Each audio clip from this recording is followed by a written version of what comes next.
Salutations. Le rejeton, le dictateur qui sert de président à la France, Emmanuel Macron, a vu sa demande refusée.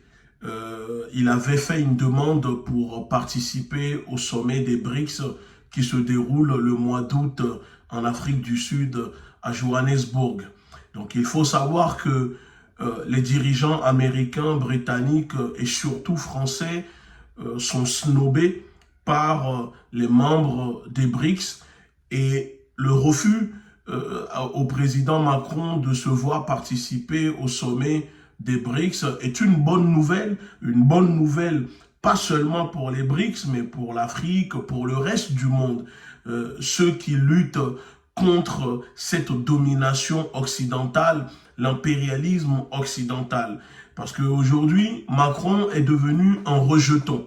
Macron est devenu un paria, une personne rejetée un peu partout dans le monde, si ce n'est il sert de serpillère pour les États-Unis parce que Macron est un cireur de bottes de Joe Biden. La France est une colonie américaine, donc à part les États-Unis, partout les autres dirigeants de la planète ne veulent pas la présence de cette personne. Donc les BRICS, représentés par le Brésil, la Russie, l'Inde, la Chine, l'Afrique du Sud, préféraient tout simplement mettre l'accent sur les pays du Sud globalisés en lançant des invitations aux 54 dirigeants du continent et 70 dirigeants à travers le monde.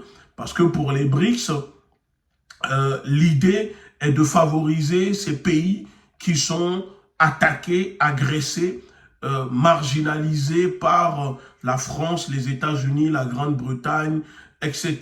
De plus, Macron ne pouvait pas participer au sommet des BRICS, étant donné que la France est en guerre non officielle contre la Russie parce qu'elle fournit des missiles à longue portée qui sont utilisés maintenant par les ukro-nazis, par le régime de Kiev pour attaquer la Crimée, pour attaquer le pont de Crimée, tuant des enfants et des pères, des mères de famille. Vous imaginez bien que la Russie et ses alliés au sein des BRICS ne peuvent pas accepter de telles demandes. De plus, beaucoup de personnes trouvaient la demande du rejeton, du paria qui est Macron, hypocrite et non sincère.